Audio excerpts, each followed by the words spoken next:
तुम्हारी जय तुम्हारी विश्वविद्यालय इलाहाबाद। जय जय तुम्हारी विश्वविद्यालय इलाहाबाद। ज्ञान उद्गम ज्ञान संगम ज्ञान के इतिहास। ज्ञान उद्गम ज्ञान संगम ज्ञान के इतिहास। शत शत नमन है विश्वविद्यालय इलाहाबाद। सुंदरम सत्यम शिवम अवधारणाधार। जय जय तुम्हारी विश्वविद्यालय इलाहाबाद। जय तुम्हारी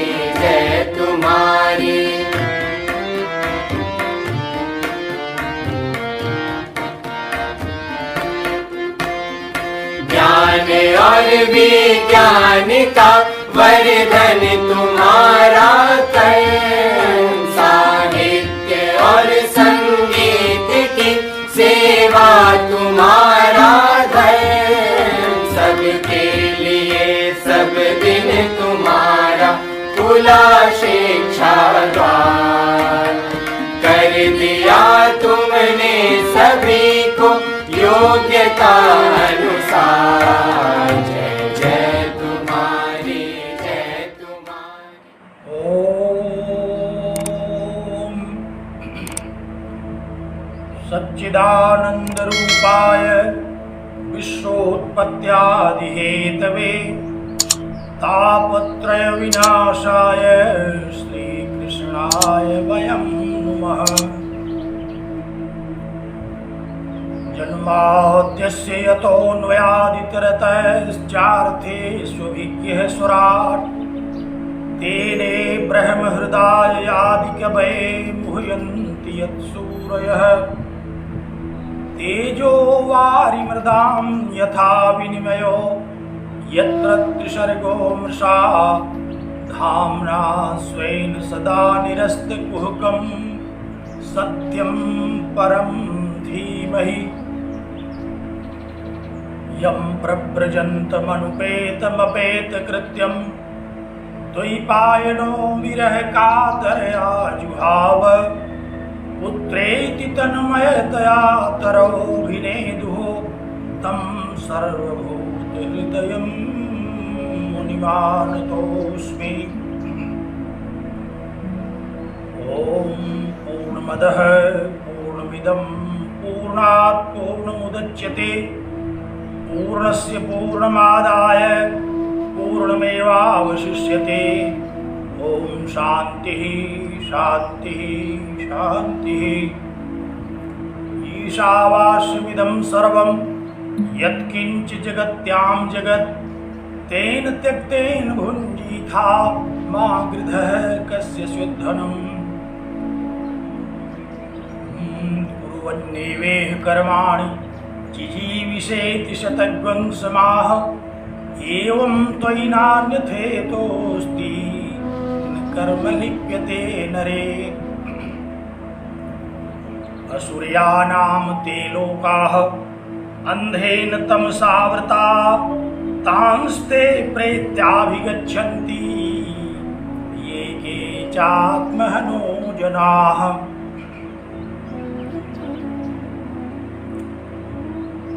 जगत विश्रुत इलाहाबाद विश्वविद्यालय प्रयागराज के स्नातक परास्नातक और शोध संवर्ग के प्रिय छात्रों और छात्राओं, वरिष्ठ छात्रों, शिक्षकों और वेदांतानुरागी सज्जनों, प्रस्थान त्रयी के अंतर्गत श्रुति प्रस्थान में ईशावास्योपनिषद पर विचार करने के लिए, इस विषय में चर्चा करने के लिए हम लोग एकत्र हैं। ईशावास्योपनिषद के तृतीय मंत्र पर हम लोगों की यह विचारणा चल रही है। त्रिविध दुखों को नष्ट करने वाला यह महनीय वाङ्मय हम सब लोगों का, आप सब लोगों का कल्याण करे, इस शुभकामना के साथ मैं आप सबको नमन करता हूं और उस परमपिता परमेश्वर नित्य शुद्ध बुद्ध मुक्त सत्य स्वभाव परमपिता परमेश्वर से यह प्रार्थना करता हूं कि यह महनीय शास्त्र, यह उपनिषद शास्त्र हम लोगों की बुद्धि में प्रतिबिंबित हो, हम लोगों को समझ में आए। ये मेरी कामना है परमात्मा से। स्मरण कीजिए, तृतीय मंत्र पर हम लोग चर्चा कर रहे हैं। एक बार वाचन कर लीजिए इस मंत्र का। असुरया नाम ते लोकाः अंधेन तमसावृताः तांस्ते प्रेत्याभिगच्छन्ति ये के चात्महनो जनाः। इस मंत्र में प्रथम पंक्ति पर हम लोगों ने चर्चा किया। आज इसके इस द्वितीय पंक्ति पर यथामति हम लोग विचार करते हैं।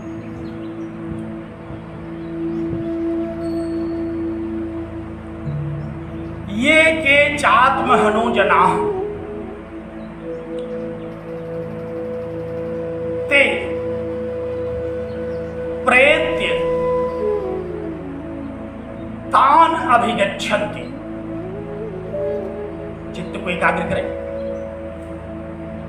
ये के च, जो कोई भी आत्महनो जनाः,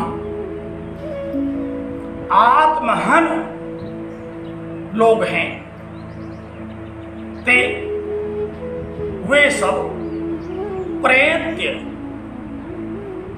इस शरीर का परित्याग करने पर, इस शरीर के परित्याग के उपरांत तान लोकान अभिगच्छन्ति, उन लोगों को जाते हैं, उन लोगों की ओर अभिमुख हो जाते हैं। किन लोगों की ओर? असुरया नाम ये लोकाः अंधेन तमसावृताः, अंधेन तमसा आवृताः ये असुरया लोकाः।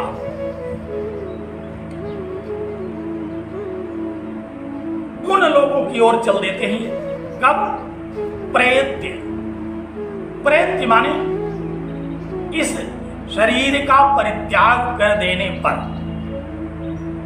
अर्थात इस शरीर से इन लोगों को नहीं जाते।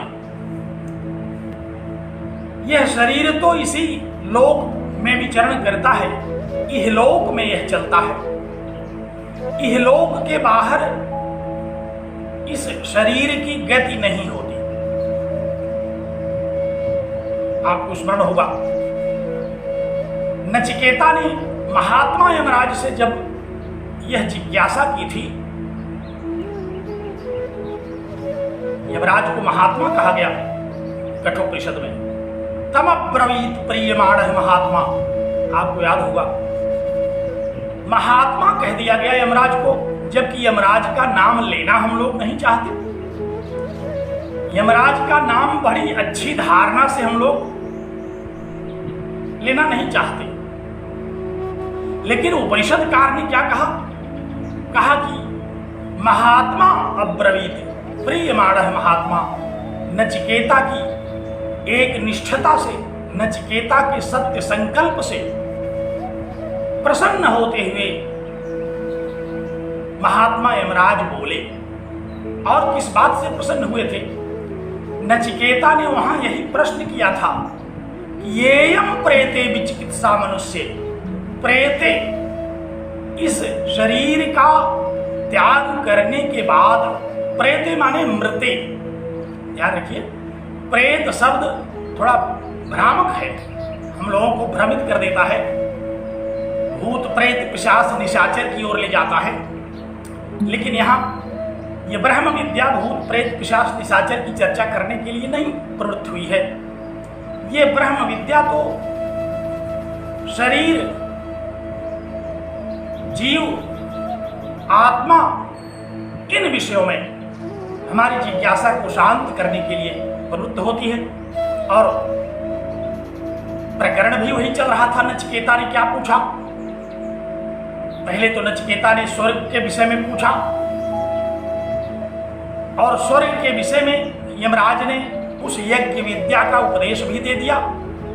तृणाचिकेत अग्नि विद्या के द्वारा कर्मकांडियों को स्वर्ग जाने की जो व्यवस्था दी गई है उस पर यमराज ने नचिकेता को उपदेश दिया। उसके बाद नचिकेता ने जो प्रश्न किया, येयम प्रेते, प्रेते मनुष्य, मनुष्य जब अपने शरीर का परित्याग करता है मृत्यु के बाद तो उसकी क्या गति होती है? आत्मा की क्या गति होती है? जीव की क्या गति होती है? अस्ति इति अयम एके। कुछ विचारक कहते हैं कि अयम अस्ति, यह जीवात्मा रहता है। और इस प्रकार की मान्यता जिनकी है उन्हीं को आस्तिक कहा जाता है। अस्ति इति मतम यस्य, जीवात्मा मृत्यु के बाद भी रहता है, इस प्रकार जिसका मत है वही आस्तिक है। तो कहा कि अस्ति तेके नायम अस्ति चैके। और कुछ ऐसे भी विचारक हैं जो कहते हैं कि ये नहीं रहता।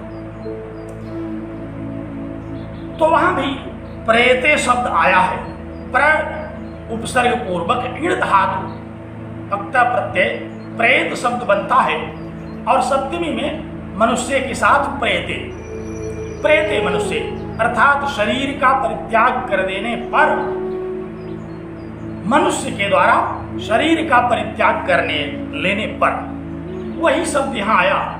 हमारे कोशकार ने भी प्रेते मृते, प्रेत शब्द का तात्पर्य हमारे कोशकार ने क्या कहा? कहा मृत, अर्थात यह जो मरण धर्मा शरीर है इसका परित्याग कर देने पर, इसको छोड़ देने पर, देखिए इस शरीर में दो धर्म हैं। एक तो मरण धर्मा शरीर जिसको हम लोग कहते हैं मर्त्य, जो प्राप्त होता है जन्म के साथ और मृत्यु के साथ परित्याग कर दिया जाता है। भगवान श्री कृष्ण ने भी गीता में इसी बात को कहा कि वाशांश जीर्णानि यथा विहाय। जैसे वस्त्रों का हम लोग दिन प्रतिदिन परिवर्तन करते हैं, उसी तरह से अपने कर्मों का फल भोगने के लिए यह जीवात्मा भी इन शरीरों का परिवर्तन करता रहता है। क्योंकि भोगायतनम शरीरम, शरीर तो भोग का साधन है।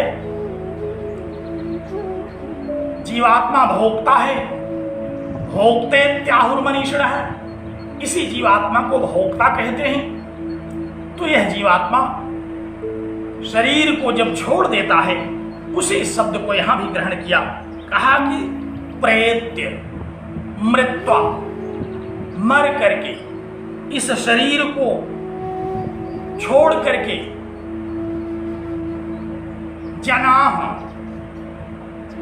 लोग तान अभिगच्छन्ति, उनको जाते हैं, उन लोगों को जाते हैं।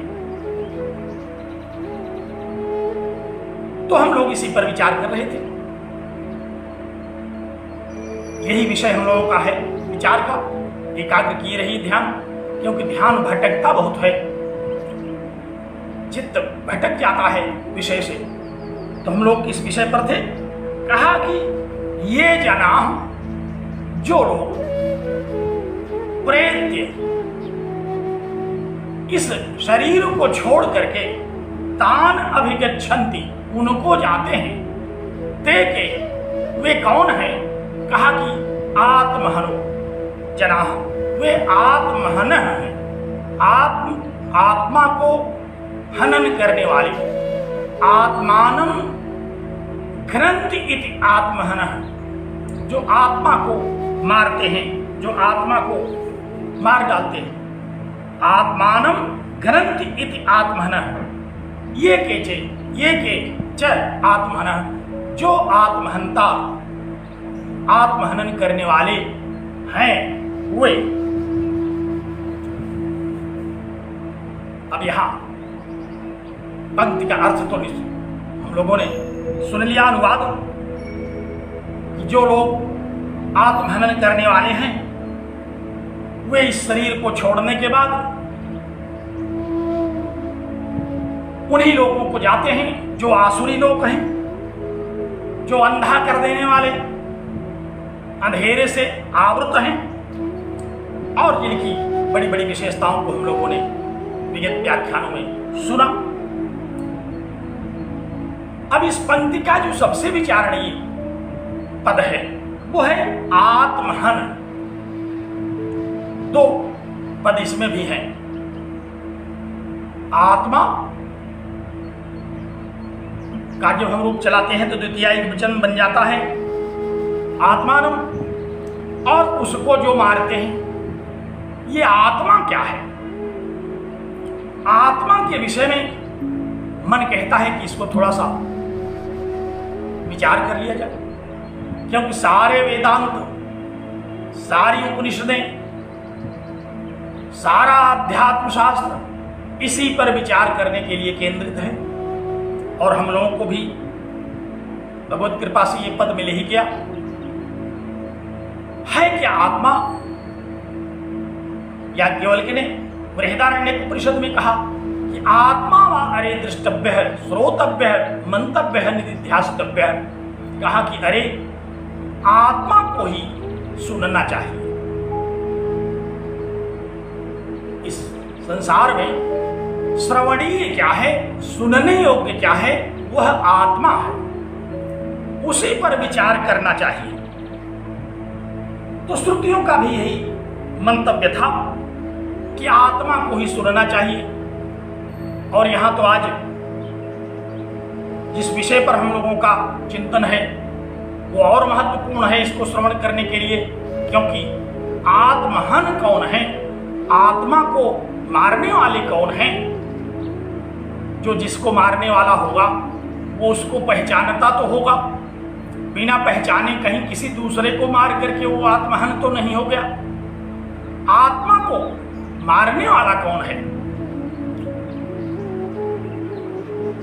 भगवान श्री कृष्ण ने तो गीता में कहा था कि जो लोग इसे मारने वाला अथवा मारा जाने वाला समझते हैं, उभौ तौ न विजानीतः नायम हन्ति न हन्यते, जो इसको यह जानते हैं कि ये मारता है अर्थात ये करता है, मारण क्रिया इत्यादि करने वाला यही है, उसको जान नहीं पाती लोग। जो लोग इसको मारने वाला हंता समझते हैं अथवा हतः समझते हैं, अथवा यह समझते हैं कि ये मारा जा रहा है, कर्म है, तो हनन क्रिया का ये कर्ता भी नहीं है, हनन क्रिया का कर्म भी नहीं है। और इस रूप में जो लोग इसको जानते हैं, कहा कि उभौ तौ न विजानीतः, वे दोनों नहीं जानते उस आत्मा को। जो यह बता रहे हैं कि वो मारता है, जो यह बता रहे हैं कि वो मारा जाता है, श्रुति कह रही है कि नायम हन्ति न हन्यते, न यह मारता है न तो मारा जाता है, फिर ये आत्महन कहां से आए? जब ये मारा ही नहीं जाता, जब ये मारता ही नहीं, ये न मारने क्रिया का करता है न तो मारने क्रिया का कर्म है, और क्रिया तो है ही नहीं है, तो फिर आत्महन किसे कहेंगे? ये जानने का विषय है। और इसको हम तभी समझ पाते हैं जब आत्मा के विषय में हम विचार कर लें थोड़ा सा। अब आत्मा के विषय में पूरा विचार करना तो संभव नहीं, क्योंकि आत्मा के विषय में कुछ जानते ही नहीं। जो कुछ थोड़ा बहुत सुना है, जो कुछ थोड़ा बहुत समझा है, यद्यपि श्रुतियां कहती हैं कि जिसको यह लगे कि वह समझ गया है वो कुछ नहीं समझा। तो इस दृष्टि से भी अगर हम लोग अपने को समझदार माने तो कुछ नहीं समझ पाए हैं आत्मा के बारे में। फिर भी श्रोता और वक्ता के रूप में तो हम लोग कुछ कह सुन सकते ही हैं। तो कौन है वह आत्मा जिस आत्मा के विषय में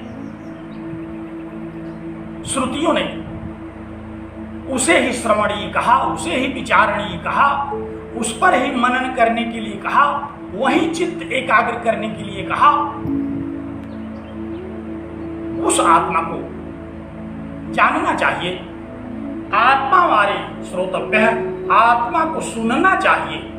श्रुतियों के द्वारा उपदेश जो दिया गया आत्मा के विषय में उसको सुनना चाहिए। सुनना चाहिए का तात्पर्य नहीं है कि सुन करके भूल जाना चाहिए। सुनना चाहिए का मतलब सुन करके उसे मान लेना चाहिए, क्योंकि श्रुति कह रही है, वेद कह रहा है, उपनिषद कह रहा है, अध्यात्म शास्त्र कह रहा है आत्मा के बारे में। तो जब आत्मा के बारे में अध्यात्म शास्त्र कह रहा है तो फिर किसकी बात हम और मानेंगे।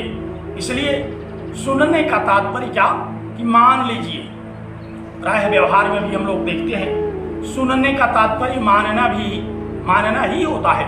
क्योंकि जैसे कभी कभी हम लोग किसी को कुछ समझाते हैं और नहीं मानता हमारी बात, तो हम यही तो कहते हैं कि सुन नहीं रहे उन्हें। क्या कैसे सुनोगे? ये किसी की सुनता नहीं है, तो क्या उसका कान खराब है? कान नहीं खराब है उसका, सुनाई उसको खूब पड़ता है, लेकिन वो समझ करके भी मानता नहीं है बात। तो यहां श्रुति कह रही है कि मानना चाहिए, और मानने के बाद मनन करना चाहिए उस पर। जहां जहां संदेह उठे, जहां जहां आशंका हो, आत्मा के स्वरूप पर मनन करना चाहिए। श्रुतियों के वाक्यों को उद्धृत करके उस पर विचार करना चाहिए। तो आत्मा वा अरे श्रोतव्य है, मंतव्य है, निधिध्यास्तव्य है। आत्मा ही श्रवणीय है, आत्मा ही मनन करने योग्य है, और अंततः आत्मा में ही तादात्म्य कर लेना चाहिए, आत्मा में ही समाधिस्थ हो जाना चाहिए। ऐसा ये आत्म शब्द है। तो आत्मा शब्द पर श्रुतियों ने विचार किया। श्रुतियों ने कहा कि यद साक्षात अपरोक्षात ब्रह्म, यह सर्वांतर है। जो साक्षात सर्वांतर है वही परमात्मा, आत्मा ही परमात्मा है। इसलिए भी बड़ा विचारणीय है, इसलिए भी बहुत महत्वपूर्ण है, क्योंकि आत्मा शब्द बड़ा व्यापक है। आप प्रायः सुनते होंगे आत्मा शब्द का जितना प्रयोग हम लोग करते हैं, सुनते हैं, पढ़ते हैं, उतना प्रयोग अन्य किसी पद का नहीं हो पाता है। कहते हैं आज आत्मा बड़ी दुखी है, आत्मा कह नहीं रही है, आत्मा मान नहीं रही है। आखिर वो कौन सी आत्मा है? क्या वही आत्मा जिसको लोग मार रहे हैं, मार पीट करके चले जा रहे हैं उस लोक में? कई बार हम लोग सुनते हैं कि बड़े भारी महात्मा हैं। ये महात्मा क्या है? इनमें कौन सी आत्मा है? महात्मा में जो आत्मा शब्द आया वो कौन सा आत्मा है?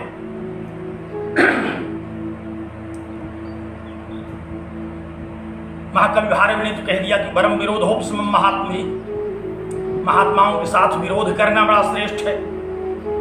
महात्माओं के साथ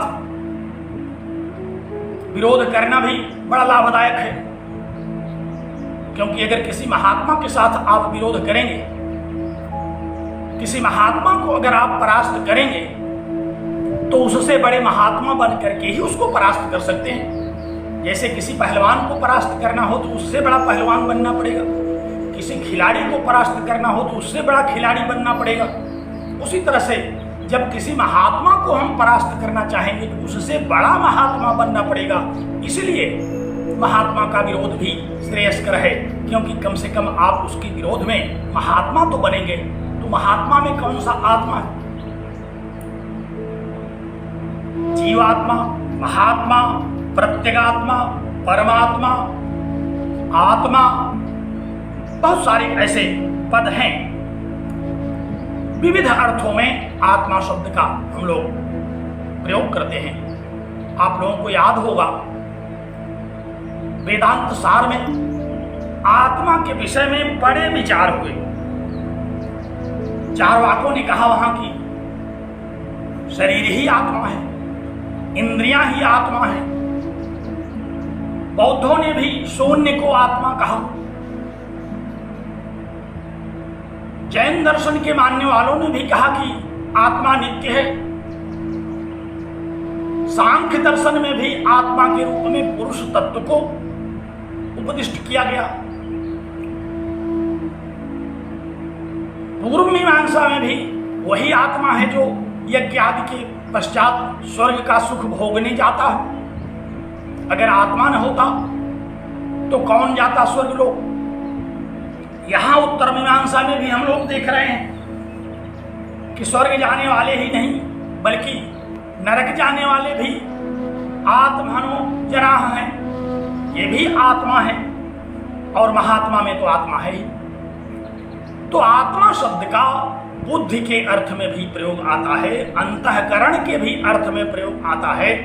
जिनकी बुद्धि नितांत निर्मल है, जिनका अंतःकरण नितांत निर्मल है, जो परमात्म तत्व में सतत अपने अंतःकरण को लगाए रहते हैं, वे महात्मा हैं। किसी ने एक बार कहा कि आत्मा को जानने का क्या उपाय है?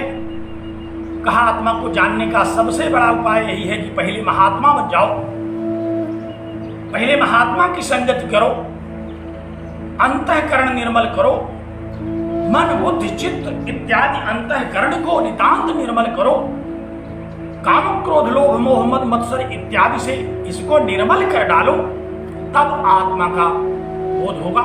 तो आत्मा माने अंतःकरण, आत्मा माने मन, आत्मा माने बुद्धि, आत्मा माने जिस आत्मा को उपनिषद कह रहे हैं कि आत्मा व अरे श्रोतव्य है, वह परम चैतन्य स्वरूप नित्य शुद्ध जो चैतन्य है उसको भी आत्मा कहते हैं।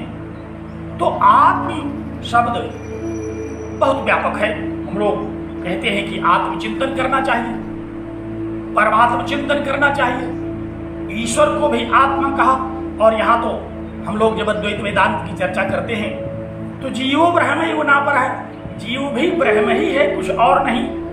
तो अद्वैत वेदांत की दृष्टि में तो जीव, आत्मा, परमात्मा, ईश्वर, ब्रह्म, कार्य ब्रह्म, कारण ब्रह्म, ये सब अद्वैत ही है, ये सब एक हैं। केवल शब्द का भेद है, केवल उपाधियों का भेद है, केवल समझदारी का भेद है। हम अपनी बुद्धि में जिस उपाधि से युक्त होकर के इन सत्ताओं का विचार करते हैं, केवल भेद उसका है। उस शब्द के द्वारा वाच्य जो तत्व है उसमें भेद नहीं है। तो आत्मा शब्द बहुत ही महत्वपूर्ण है। अभी हम लोग प्रेत शब्द की चर्चा कर रहे थे, प्रेत माने मृत। वहां भी प्रेत आत्मा, सूक्ष्म आत्मा, जीवात्मा, आत्मा शब्द के वहां भी अनेक अर्थ हैं। और ये आत्मा सर्वव्यापी है। शास्त्रों ने कहा कि यही सर्वव्यापी है, यही आत्मा समस्त शरीरों में है। शरीर में जो चैतन्य स्वरूप में प्रतिभासित हो रहा है वही आत्मा है। लेकिन आत्मा शब्द के अर्थ तो अनेक हो गए। और एक बात यह भी बता दें कि आत्मा शब्द के अनेक अर्थ हो क्यों गए? इसलिए कि अद्वैत वेदांत तो कह रहा है कि इसके अतिरिक्त और कुछ ही नहीं है, एक ही है, पद ही है, यही आत्मा। एको हम बहुश्याम, उस परमात्मा ने विचार किया कि मैं एक हूं, बहुत हो जाऊं, और इसी आत्मा से ही सब कुछ पैदा हुआ। श्रुति का वाक्य आपको स्मरण होगा, तस्माद् वा ये तस्मात् आत्मनः आकाशः सम्भूतः उसी आत्मा से यह आकाश पैदा हुआ। आकाशात वायु, वायोरग्नि, अग्निरापः, अद्भय पृथ्वी। तो आत्मा से सब पैदा हो गया, अखिल ब्रह्मांड। तो आत्मा वो परमात्मा ही है, उसी को परमात्मा भी कहते हैं। वह आत्मा परमात्मा है जिससे यह समग्र ब्रह्मांड पैदा हो जाता है। यतो आयमानि भूतानि जायन्ते येन जातानि जीवन्ति यत् प्रयन्ति संविशन्ति तद् ब्रह्म तदात्मा। उसी को जानो, उसी को समझो, उसी आत्मा को समझना है। आत्मा शब्द के जितने अर्थ हैं उन सभी अर्थों के साथ साथ जो परम अर्थ है, जिसको समझ करके परम श्रेय की प्राप्ति होती है, जिसको समझ करके परमार्थ की प्राप्ति हो जाती है, जिसको समझ लेने पर परम पुरुषार्थ की प्राप्ति हो जाती है, वह आत्मा है।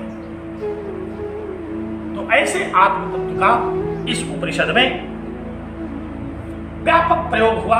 तरति शोकम आत्मविद, जो आत्मवेत्ता है वह शोक को पार कर जाता है। श्रुति कह रही है कि शोक को, यह सांसारिक जो शोक है, जन्म मृत्यु का जो शोक है, त्रिविध दुखों का जो शोक है, उस शोक से पार करने का क्या उपाय है? श्रुतियां कह रही हैं, श्रुतियां कह रही हैं, क्या कह रही हैं? कि तरति शोकम आत्मविद, शोक वही पार करता है जो आत्मवेत्ता है, जो आत्मा को जानता है। किस आत्मा को जानता है? उस परमात्मा को, जो चैतन्य स्वरूप है, जो परम चैतन्य स्वरूप के रूप में उपनिषदों का प्रतिपाद्य विषय है, जिसका हम प्रतिक्षण अपरोक्ष करते हैं। हमें अपने विषय में जिस चैतन्य के रूप में हम अपना अनुभव करते हैं वह आत्मा है। प्रत्येक शरीर में रहने वाला होने के कारण इसको आत्मा कहते हैं। इसीलिए तो वेदांत का जो प्रतिपाद्य विषय कहा, वेदांत सार की उस पंक्ति को स्मरण करिए, विषयो जीवो ब्रह्मैक्यम शुद्ध चैतन्य प्रमेयम। विषय क्या है वेदांत का? कहा कि शुद्ध चैतन्य प्रमेयम, वही प्रमेय है, वही शुद्ध चैतन्य, वही जो जीव है, जो प्रत्येक शरीर में चैतन्य स्वरूप में प्रतिभाषित हो रहा है, उसी को जीव कहते हैं। वही वेदांतों का परम प्रतिपाद्य है, वही वेदांतों का परम लक्ष्य है। उसी आत्मा को जानना, उसी आत्मा को सुनना, उसी आत्मा को समझना, उसी आत्मा के विषय में विचार करना श्रुतियों का यही उपदेश है। उस आत्मा के विषय में श्रुतियां विचार करने के लिए कह रही हैं, लेकिन वह आत्मा अंतःकरण में रहता है, इसलिए हम कहते हैं कि आत्मा नहीं कह रही, क्योंकि अंतःकरण में आत्मा रहती है, हृदय में रहती है आत्मा। ईश्वर सर्वभूतानां हृदयेषु तिष्ठति, कण कण में है वह आत्मा। इसलिए प्रत्येक शब्द को हम आत्मा कहते हैं। जो हमको अतिशय प्रिय होता है उसको हम कहते हैं आत्मीय, क्योंकि इस संसार में सबसे प्रिय हमको क्या है? आत्मा। आत्मा ही सबसे प्रिय है, इसीलिए जो अन्य भी हमको प्रिय लगते हैं हम उनको आत्मा कहते हैं। आत्मा जायते, आत्मा वही जायते पुत्र है, आत्मा ही पुत्र के रूप में उत्पन्न होता है। तो सारे लोग जो आत्मीय हैं उनको हम आत्मीय जब कहते हैं तो कितनी आत्मीयता का प्रदर्शन वहां करना चाहते हैं, जितना आत्मीयता हमारे आत्मा का है मन में, हम आत्मा को जितना प्रिय मानते हैं। श्रुतियों ने कहा कि आत्मनः वै कामाय सर्वं प्रियं भवति, आत्मना की अपनी कामना से ही सब कुछ प्रिय होता है। आत्मा को जो अच्छा लगता है वही प्रिय होता है, आत्मा को जो अच्छा नहीं लगता वह प्रिय हो जाता है।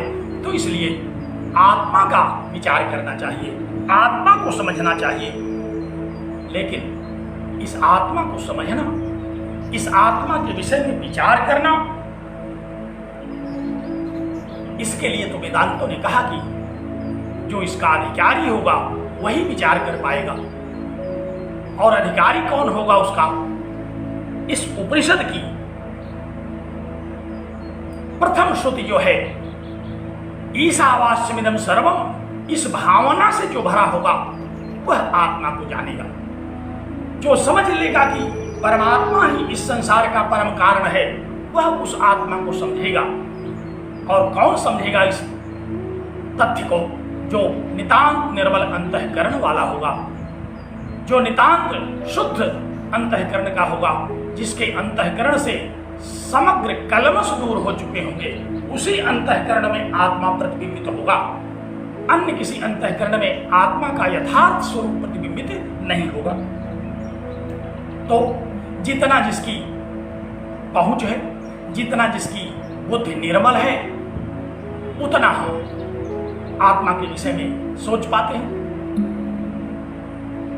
अन्योन्यतर आत्मा अन्नमय, हम लोग श्रुतियों में सुनते हैं कि अन्नमय जो शरीर है उसी को आत्मा कहते हैं, प्राणमय जो कोश है उसको ही आत्मा कहते हैं, मनोमय कोश को ही आत्मा कहते हैं, विज्ञानमय कोश को आत्मा कहते हैं। और अरुंधति दर्शन न्याय से इन सभी आत्मा के स्वरूपों का निराकरण करते हुए अंत में श्रुतियों ने कहा कि जो परमानंद स्वरूप आत्मा है वह आत्मा है असली। जो श्रुतियों के द्वारा कहा कि आनंदम आत्मेति व्यजानात्, आत्मा ही आनंद स्वरूप है, इस प्रकार जानना चाहिए, तो वह आत्मा है जो परमानंद स्वरूप है। ऐसे आत्म विषय में जानना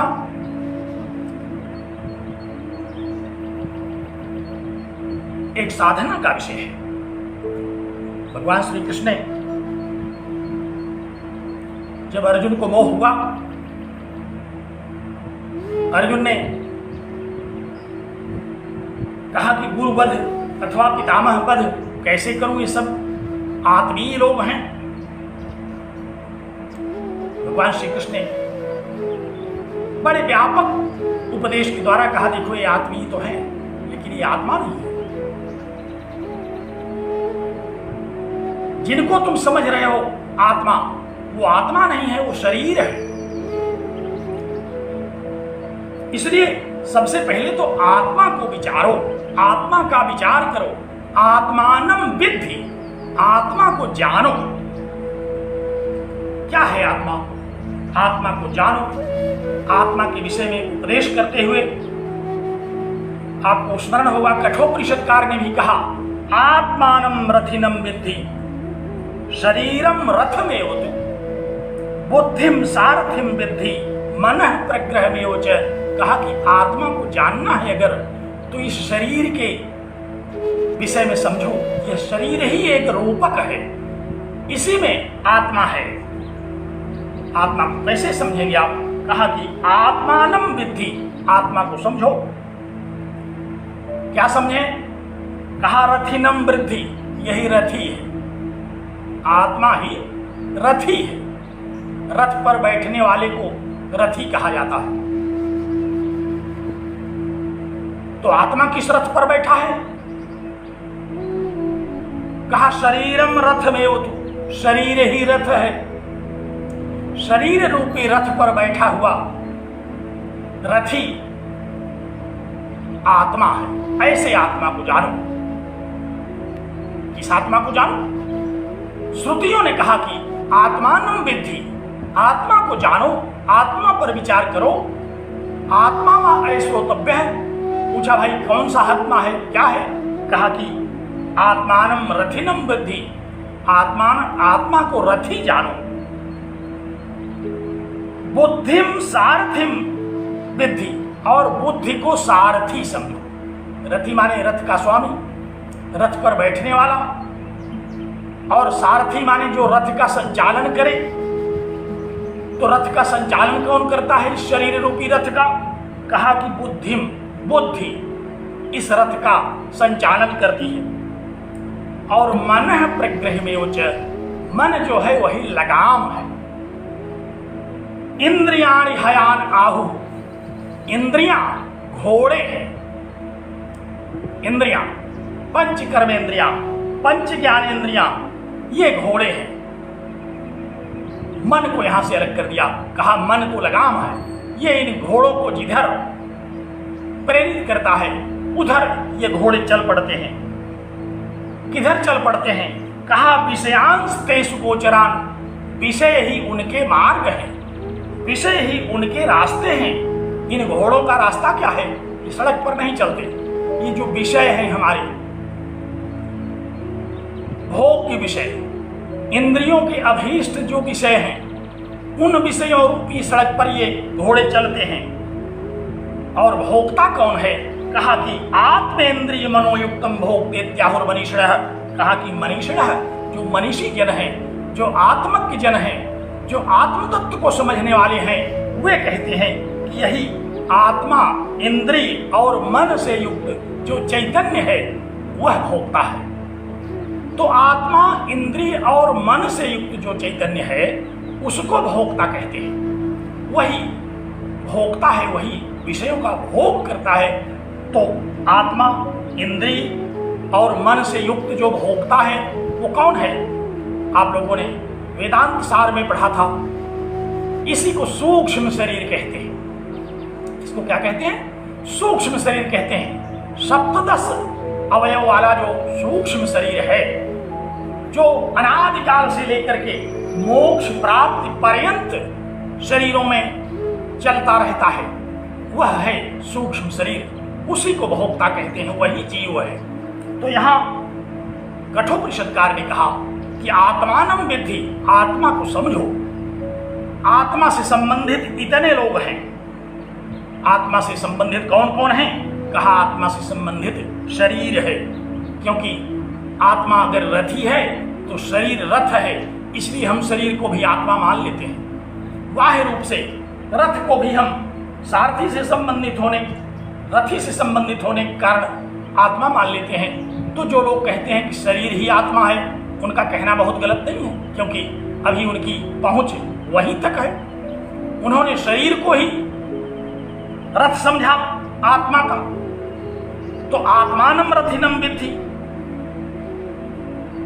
आत्मा को रथी जानो, शरीर को भी रथ समझो, बुद्धिम सारथिम, बुद्धि को सारथी समझो। तो हम बुद्धि को भी आत्मा कहते हैं। जब तक हमें इसका परम विवेक नहीं होगा, और वह परम विवेक कब होगा? जब हम साधन चतुष्टय संपन्न होंगे, तब हमको परम विवेक होगा। तब हम मन, बुद्धि, चित्त, अहंकार इत्यादि अंतःकरण को ठीक से समझेंगे। कर्मेंद्रिय, ज्ञानेंद्रिय का क्या स्वरूप है, तब हम इसको ठीक से समझेंगे। और इसमें रहने वाला जो चैतन्य स्वरूप आत्मा है, तब हम उसको समझेंगे। एक एक करके निराकरण करते चलेंगे, तब हमें पता चलेगा कि आखिर आत्मा क्या है। इतने सब आत्मा है। आत्मानं विद्धि, आत्मा को जानो। अब आत्मा को जानने के लिए शरीर को जानना पड़ेगा, आत्मा को जानने के लिए बुद्धि को जानना पड़ेगा, आत्मा को जानने के लिए मन को जानना पड़ेगा, आत्मा को जानने के लिए इंद्रियों को जानना पड़ेगा, इंद्रियों के विषयों को जानना पड़ेगा, और सूक्ष्म शरीर जो इन सब का एक समवेत स्वरूप है उसको जानना पड़ेगा। तो ये आत्मा बड़ा गूढ़ विषय है। इस आत्मा को जानो। अगर इस आत्मा को ठीक से नहीं जानते रहोगे तो फिर कब आत्महनन हो जाए अनजाने में, और कब हम असुर्या नाम लोकाह की ओर अभिमुख होकर के चल पड़े, बड़ा खतरा है। इसलिए ठीक से इसको मंत्र को समझना पड़ेगा। अगर आत्मा को ठीक से नहीं समझा तो कहीं हम आत्महंता न हो जाएं, कहीं हम नरक के गामी न हो जाएं, कहीं नरक के पथिक न हो जाएं। इसलिए आत्मा को समझो। यही आत्मा प्रत्येक शरीर में चैतन्य स्वरूप में भाषित होता है। इसी को जीव कहते हैं। इसीलिए इसका नाम है जीवात्मा, क्योंकि ये जीवित रहता है। और जीवित कहाँ रहता है? शरीरों में। हम आत्मा को जीवित रूप, आत्मा का जीवित रूप कहाँ देखते हैं? शरीरों में। अगर शरीर न हो तो हम आत्मा का जो जीवित स्वरूप है, चैतन्य स्वरूप जो जीवित रहता हुआ हमको अनुभव में आता है, फिर हम उसको न जान पाएंगे। इसलिए शरीर में ये रह करके जीवात्मा कहा जाता है। यह जो शुद्ध चैतन्य है, इसको जब हम शुद्ध स्वरूप में नहीं जान पाते, इसके विपरीत रूप में हम जान पाते हैं, यह सुख और दुख का भोक्ता के रूप में जब हम इसको जानते हैं तो इसी को प्रत्यगात्मा कहते हैं। यही प्रत्यक माने उल्टा, आत्मा का जो नित्य शुद्ध बुद्ध मुक्त सत्य स्वभाव है उसको न समझ करके इसको हम सुखी दुखी, अहम का विषय, मम का विषय जब बना करके इसका अनुभव करते हैं तब यह प्रत्येक आत्मा है, तब यह हमें विपरीत रूप में आत्मा का ज्ञान कराता है। यही जीवात्मा है, यही आत्मा है, यही प्रत्येक आत्मा है। तो ऐसे आत्मा के विषय में श्रुतियों ने विचार किया, इसको ठीक से समझना पड़ेगा। प्रत्येक शरीर में रह करके यह चैतन्य, चाहे आप इसको जीव माने, चाहे आप इसको आत्मा मान लें, चाहे आप इसको प्रत्येगात्मा कहें, चाहे जो चाहे वह कह लें, लेकिन है वही आत्मा। यही यच्चाप्नोति, जो कुछ आप प्राप्त करना चाहते हैं वह आत्मा है। आत्मा की पहचान क्या है? जो प्राप्त करना चाहता है, जब आप अपनी किसी इंद्रिय के द्वारा किसी विषय को प्राप्त करना चाहते हैं तो यह जो प्राप्त करने वाला है वह आत्मा है। आत्मा के विषय में कैसे पहचाने हम लोग कि आत्मा कौन है? तो कहा कि यच्चादत्ते यच्चाप्नोति, जो प्राप्त करना चाहता है, जो किसी विषय को प्राप्त करना चाहता है, यद आदत्ते, जो उसको ग्रहण कर लेता है, जो उस विषय को प्राप्त करता है, यच्चाति, और जो उसका भोग करता है वह है आत्मा। किसको प्राप्त करना चाहता है, किसको प्राप्त करता है, किसका भोग करता है? कहा कि विषयान, इस शरीर में जो आत्मा है वह विषयों को प्राप्त करना चाहता है, विषयों को भोगना चाहता है, विषयों को ही वह अनुभव करना चाहता है। तो विषयों को प्राप्त करने वाला, विषयों को भोगने वाला, विषयों का अनुभव करने वाला कौन है? कहा यच्चास्य संततो भावः, यह जो भाव है हमारे मन में, जो मन की, अंतःकरण की, चित्त की, बुद्धि की, जिसकी भी आप समझ लें, यह सतत जो भावना है, हम कुछ भी प्राप्त करना चाहते हैं, भोगना चाहते हैं, ग्रहण करना चाहते हैं, अनुभव करना चाहते हैं, जिन जिन विषयों को प्राप्त करके इस संसार में हम जीना चाहते हैं, उसको प्राप्त करने वाला कौन है? कहा कि वह आत्मा है। ऐसा आत्मा केवल सुन लेने मात्र से हम इसको नहीं समझ सकते। केवल एक 2.5 अक्षर का शब्द सुन करके आत्मा, इतने मात्र से इसका बोध नहीं होगा। इसका बोध करने के लिए तो इन श्रुतियों पर श्रवण करना पड़ेगा, इन श्रुतियों का विचार करना पड़ेगा और इसका प्रत्यक्ष होगा। इसका प्रत्यक्ष क्या, अपरोक्ष होगा, क्योंकि ये आत्मा कहीं और नहीं है, ये आत्मा आप ही है। आप स्वयं अंततः जब नित्य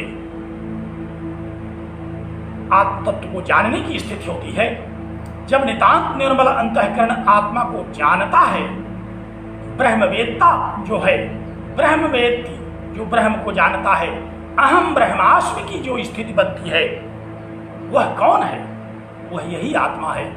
जो आत्मा अपने को शरीर के रूप में जानता है, जो आत्मा अपने को पुत्र के रूप में जानता है, जो आत्मा अपने को पति के रूप में जानता है, जो आत्मा अपने को एक नागरिक के रूप में जानता है, जो आत्मा अपने को विद्यार्थी के रूप में, शिक्षक के रूप में, सिपाही के रूप में, जिस किसी भी रूप में जो जानता है अपने स्वरूप को, वह कौन है? वह वही आत्मा है। उसी आत्मा को जानो, आत्मानं विद्धि, उसी आत्मा को समझो, उसी आत्मा पर अपनी अपनी बुद्धि के अनुसार विचार किया। सभी मतवादों ने, सभी दर्शन के आचार्यों ने, चाहे वह अद्वैतवाद हो, चाहे वह विशिष्टाद्वैतवाद हो, चाहे वह द्वैताद्वैत हो, जो भी हो, सबने आत्मा का जो विचार करने के लिए कहा, तो क्या है वह आत्मा? अब अगर आप अद्वैत वेदांत की दृष्टि से आत्मा को समझना चाहें तो हम लोग पढ़ते हैं भगवान भाष्यकार के भाष्यों में, जैसे महाकाश घटों में घटोपाधि से उपहित होकर के घटाकाश हो जाता है, वैसे ही ये परमात्मा अज्ञान उपाधि से उपहित होकर के जीवात्मा हो जाता है। दोनों में कोई भेद नहीं है। जैसे घटोपाधि के नष्ट होने से घटाकाश महाकाश में विलीन हो जाता है, उसी तरह से अज्ञानोपाधि के समाप्त होने से जीव आत्मा हो जाता है, परमात्मा हो जाता है। ये आत्मा का स्वरूप श्रुतियों ने बताया, जिसको अद्वैत वेदांत के आचार्यों ने व्याख्यायित किया, वह है आत्मा। इसी आत्मा को विशिष्टाद्वैत ने कहा कि हम वह नहीं हैं, लेकिन हम उसके अंश हैं। हम ईश्वर अंश जीव अविनाशी, हम हैं तो अविनाशी, लेकिन हम उस अविनाशी के अंश हैं। अद्वैत जहां कहता है कि दोनों में कोई भेद नहीं है, केवल भेद हमारे अज्ञान के कारण है, वहीं विशिष्टाद्वैत कहता है कि नहीं, दोनों पृथक हैं, लेकिन एक अंश ही है, एक अंश है। यह आत्मज्ञान है। अगर अद्वैत वेदांत के अनुसार हम आत्मज्ञान करें तो घटाकाश इत्यादि का दृष्टांत हमारे सामने है। अगर हम विशिष्टाद्वैत के अनुसार आत्मज्ञान करें तो ईश्वर अंश जीव अविनाशी हमारे सामने है। हम ईश्वर के अंश हैं, हम ईश्वर के भक्त हैं, हम भगवान के भक्त हैं, भगवान के दास हैं। तो आत्मज्ञान करना ये श्रुतियों का मुख्य उद्देश्य है। आत्मानं विद्धि, आत्मा को जानो। आत्मा को कैसे जानोगे? श्रुतियों ने आत्मा के विषय में जो उपदेश किया है, जब आप उनको समझेंगे तभी आप आत्मा को जानेंगे। आत्मज्ञानी जो होगा, आत्मवेत्ता जो होगा, आत्मज्ञ जो होगा, वो कौन होगा? जो आत्मा को जानता होगा, जो अपने आप को जानता होगा, जो जीवात्मा को आत्मा के रूप में समझता होगा, वही तो आत्मज्ञ होगा। तो मैंने बताया कि पहले आत्मा को तो जान लीजिए, क्योंकि आत्मा को अगर आप नहीं जान पाएंगे तो आत्मा का हनन हो सकता है, और आत्मा का हनन होगा तो हमें बुरे लोगों की प्राप्ति हो सकती है। इसलिए आत्म विषय विचार बहुत ही महत्वपूर्ण है। तो आत्मा क्या है? हम लोगों ने परमात्मा को ही आत्मा के रूप में पढ़ा। ओम पूर्णमदः पूर्णमिदं, वह भी पूर्ण है और यह भी पूर्ण है। उस पूर्णता को जान करके हम स्वयं पूर्ण हो जाते हैं, ये श्रुति कह रही है। पूर्णत्वम आदाय पूर्णमेवावशिष्यते, उस पूर्ण परात्पर परमात्मा का स्वरूप समझ करके ही हम पूर्ण की स्थिति में पहुंच जाते हैं। ये आत्मज्ञान है। आत्मा के स्वरूप को जानना ही आत्मज्ञान है। दूसरी दृष्टि से, भक्ति मार्ग से, हम ईश्वर के अंश हैं, हम ईश्वर के अंग हैं, यह समझ लेना आत्मज्ञान है। श्रुतियों ने आत्मा के रूप में जिसको भी कहा, उसी को जानना आत्मज्ञान है। तो ऐसी आत्मा को जानना, ऐसे आत्मा के विषय में विचार करना, यहां उसका निर्देश किया श्रुति ने। तो ऐसे आत्मा के विषय में प्रथम 2 मंत्रों में उपदेश कर दिया गया है। हम उसी आत्मा को जानते हैं जो प्रथम मंत्र में उपदिष्ट किया गया, वही आत्मा है, वही परमात्मा है, वही इस जगत का कारण है। और दूसरे मंत्र के द्वारा, भक्ति मार्ग से, कर्मयोग के द्वारा हम जिस सगुण ब्रह्म की उपासना करते हुए, जिस कर्मयोग की साधना करते हुए परमात्मा के लोकों में जाते हैं, वह भी परमात्मा का एक स्वरूप है, वह भी आत्मा का स्वरूप है। इन दोनों दृष्टियों से आत्मा क्या है, इसको जानना, आत्मा का स्वरूप जान करके उसको समझना, आत्मा पर विचार करना, ये श्रुतियों का उपदेश है, यही श्रुतियों की शिक्षा है। यही श्रुतियां हमें कहती हैं कि आत्मानं विद्धि, आत्मा को जानो। तो दोनों दृष्टियों से, चाहे हम संन्यास मार्ग से आत्मा को जानें, चाहे कर्मयोग की दृष्टि से हम आत्मा को जानें, दोनों शास्त्र विहित आत्मस्वरूप का वर्णन करती है। शास्त्रों के द्वारा जो विहित आत्मा का स्वरूप बताया गया, दोनों के द्वारा उसी का वर्णन किया गया।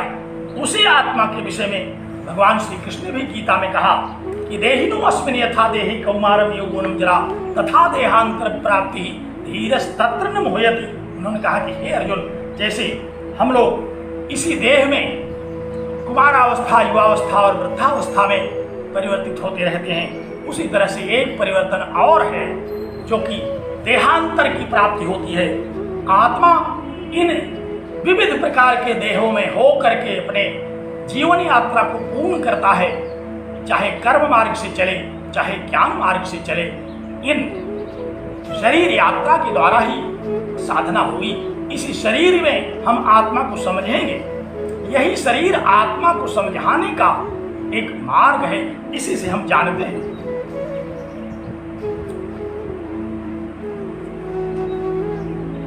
और आत्मा अनात्मा, इन दो शब्दों का हम लोगों ने जो चर्चा की, जो विचार किया, इसी को भगवान श्री कृष्ण ने गीता में देह और देही के रूप में कहा। देही को आत्मा कहा। देही न अस्मिन् यथा देहे, जैसे इस देही के देह में, देही माने आत्मा, आत्मा का यह देह है। ये देह किसका है? कहा कि देही न है आत्मा, देही का यह शरीर है। देही माने शरीर। तो जो देही के इस स्वरूप को जाने कि शरीर देह है, देही नहीं है, जब तक देह और देही के भेद को नहीं समझेंगे तब तक शरीर को ही आत्मा मान करके शरीर का वध करने लगेंगे और यह भ्रम कर लेंगे कि हमने तो आत्मा का वध कर दिया। ऐसा नहीं है। आत्मा को समझिए पहले। आत्मा का वध नहीं किया जा सकता, फिर किसके वध की, यहाँ किसके वध का निषेध किया जा रहा है? क्योंकि आत्मा का तो वध किया नहीं जा सकता। भगवान श्री कृष्ण ने भगवद गीता में पर्याप्त उपदेश किया। कहा कि अंतवंती में देहा नित्यस्युक्ता शरीर है। शरीर है, शरीरी का यह देह अंतवान है, लेकिन शरीरी अंतवान नहीं है। जब शरीरी अंतवान नहीं है तो शरीरी का वध कैसे होगा?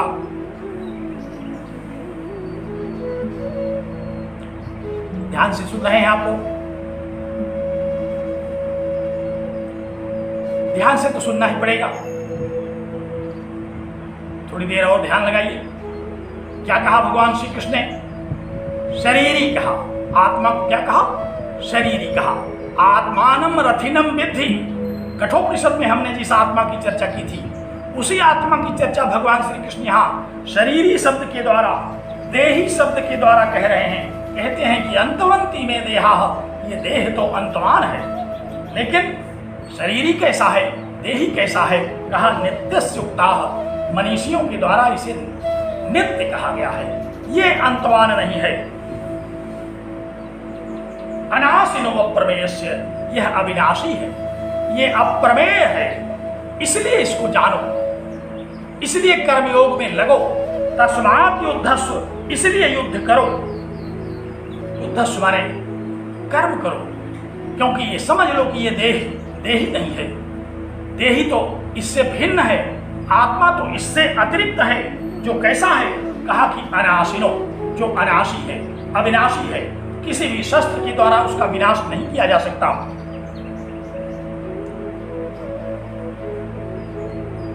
अर्जुन ने कहा कोई प्रमाण? भगवान ने कहा प्रमाण तो इसमें है ही नहीं, अप्रमेय है। भगवद गीता कहती है कि ये अप्रमेय है।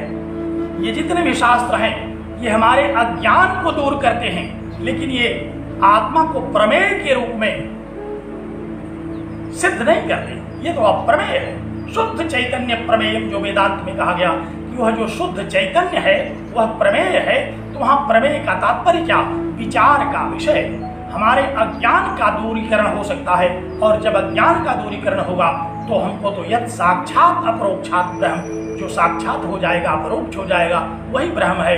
उसमें कोई प्रमाण नहीं है, क्योंकि प्रमाण किसको कहते हैं? प्रमाण के विषय में हम लोगों ने पढ़ा है। प्रमाण की बड़ी परिभाषा हम लोग पढ़ते हैं। उन प्रमाणों से यह समझने योग्य नहीं है। प्रमाकरणम प्रमाणम है।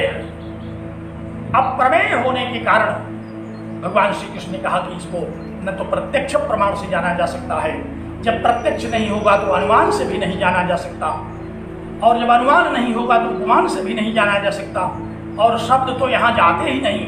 अशब्द स्पर्शम रूपम अव्ययम, ये तो अशब्द है, इसको शब्द प्रमाण से कैसे जानोगे? कहा फिर कैसे जाने? कहा इसमें श्रुतियां ही एकमात्र उपाय हैं जो आपके अज्ञान को दूर करेंगी। श्रुतियां क्या हैं? श्रुतियां भी यहाँ केवल अज्ञान को दूर करती हैं। आत्मा के विषय में विविध प्रकार से नैति नैति का उपदेश देते हुए ये आत्मा के विषय में केवल ज्ञान कराती हैं। ये आत्मा को प्रमेय नहीं मानती, इसीलिए कहा कि अनासिनो प्रमेयस्य, यह तो अविनाशी है, यह अप्रमेय है। यहाँ प्रत्यक्ष अनुमान शब्द आदि प्रमाण नहीं होते, बल्कि यहाँ श्रुतियों के सतत साधना से चित्त को नितांत निर्मल करने से इस आत्मा का स्वयं अपरोक्ष होगा, साक्षात अपरोक्षात ब्रह्म। ऐसा यह आत्मा है। ऐसे ही आत्मा को शरीरी कहा, इसी आत्मा को अज कहा। अयो नित्य है शाश्वतोयम पुराण है, ये अज है, नित्य है, शाश्वत है। न हन्यते हन्यमाने शरीरे, इस शरीर के मारे जाने से यह आत्मा नहीं मारा जाता। तो फिर इस श्रुति में किसको मारने की बात कही जा रही है? जब न हन्यते हन्यमाने शरीरे, शरीर के मारे जाने पर यह नहीं मारा जाता। न चैनम क्लेदयन्त्यापो न शोषयति मारुतः, जब इतने शस्त्रों के द्वारा भी इसको नहीं मारा जा सकता, जब कह रहे हैं कि शस्त्र इसको काट नहीं सकते, इसका छेदन नहीं कर सकते, कोई भी शस्त्र चाहे वह जो भी दिव्यास्त्र ही क्यों न हो, सभी अस्त्रों का यहाँ निराकरण कर दिया। कहा कि नयनम छिन्दन्ति शस्त्राणि नयनम दहति पावकः, न तो किसी शस्त्र से काटा जाएगा, न आग्नेयास्त्र से इसको जलाया जाएगा, न तो वारुणास्त्र से इसको भिगोया जाएगा। ये किसी भी शस्त्र के द्वारा काटा नहीं जा सकता। तो अर्जुन ने भगवान श्री कृष्ण से कहा, तो फिर हमको इतना दिव्यास्त्र ले आने के लिए क्यों कहे? जब इसको नहीं काटा जा सकता तो क्यों नहीं काटा जा सकता? कहा इसलिए नहीं काटा जा सकता कि ये काटने योग्य ही नहीं है। अछेद्योयम अदाह्योयम अक्लेद्यो सोऽस्योच, ये अछेद्य है इसलिए नहीं काटा जा सकता। अदाह्य है इसलिए नहीं जलाया जा सकता। अक्लेद्य है इसलिए गीला नहीं किया जा सकता।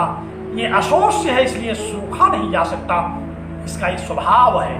आत्मा ये स्वभाव ही, आत्मा का यही स्वभाव है। इसको काटा ही नहीं जा सकता, सुखाया ही नहीं जा सकता, गीला ही नहीं किया जा सकता। तो फिर कैसे संधान करोगे? कहा रहे हम सब कर लेंगे। कहा कर तो लोगे जब देख पाओ। अव्यक्तोयम चिंत्योयम अभिकार्योयम उच्यते, कहा मनीषियों ने इसको कहा कि ये अव्यक्त है, ये इंद्रियों का विषय नहीं बनेगा, ये विचार का भी विषय नहीं बनेगा कि तुम सोच करके शब्द वेधी बाण मार दो। और अविकार्योयम उच्यते, इसमें कोई विकार नहीं होगा।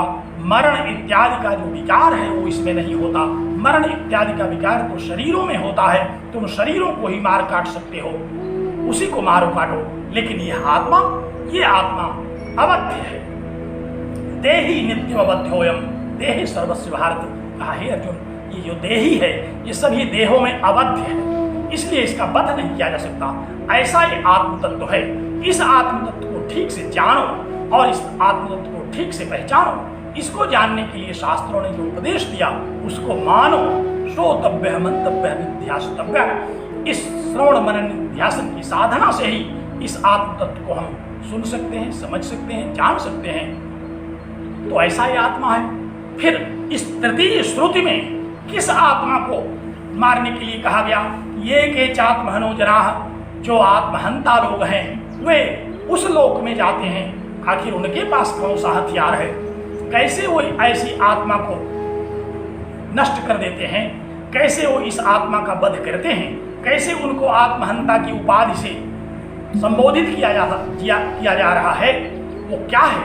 वह आत्मा क्या है? क्या यही आत्मा है जिसका वध वो कर लेते हैं? अगर ऐसा है तब तो बड़े महान योद्धा है वो, लेकिन ऐसा नहीं है। आत्मा का स्वरूप जो श्रुतियों में कहा, जो स्मृतियों में कहा, जो भगवद गीता में कहा, आत्मा का वह स्वरूप एक पृथक स्वरूप है, एक दूसरा तत्व है। वह नित्य शुद्ध बुद्ध चैतन्य स्वरूप है वह आत्मा, जिसको आत्मा के रूप में, परमात्मा के रूप में, जीवात्मा के रूप में, प्रत्यगात्मा के रूप में हम वेदांतों का अध्ययन करते समय सुनते हैं, पढ़ते हैं, समझने की चेष्टा करते हैं। वो है आत्मा। यहाँ वह आत्मा नहीं है जिसको मारने वाले लोग पैदा हो गए हों।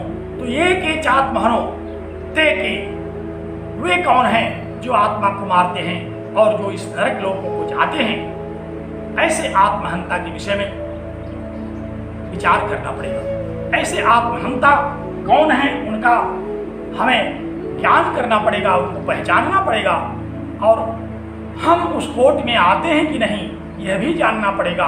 अगर हम उस तथ्य से अपरिचित हो जाएंगे, अगर हम उस तथ्य से अवगत नहीं होंगे, तो हम आत्महंता हो सकते हैं, हम उस लोक को जाने के लिए विवश हो सकते हैं। इसलिए के ते आत्महन, वे आत्महंता कौन है, इस पर हमें विचार करना है। यह विचार अब हम अगले व्याख्यान में करेंगे, और अगले व्याख्यान से हम लोगों को पता चलेगा कि आखिर वह कौन सी आत्मा है जिसका वध करके आत्महन ये बन गए हैं। क्या वो यही आत्मा है जो वेदांत वेद्य आत्मा है, जो उपनिषद वेद्य आत्मा है, जो ब्रह्म सूत्रों में श्रीमद् भगवद गीता में इन सब में जिस आत्मा की चर्चा की गई, क्या वही आत्मा है? हम जब तक आत्म तत्व के इस स्वरूप का निरूपण नहीं कर सकते, जब तक हम इसको पहचान नहीं लेंगे, तब तक हम इस श्रुति का तात्पर्य अर्थ समझ नहीं सकते। एक अति संक्षेप में आत्मा का जो श्रुति वर्णित रूप है, वेदांत वेद्य रूप है, उस पर हमने आप लोगों का ध्यान आकृष्ट किया। और आत्महंता कौन है, इस पर मैं कल आप लोगों के साथ विचार करूंगा। आइए मंगलाचरण करें। ओम पूर्णमदः पूर्णमिदं पूर्णात् पूर्णमुदच्यते पूर्णस्य पूर्णमादाय पूर्णमेवावशिष्यते। ओम शांति शांति शांति।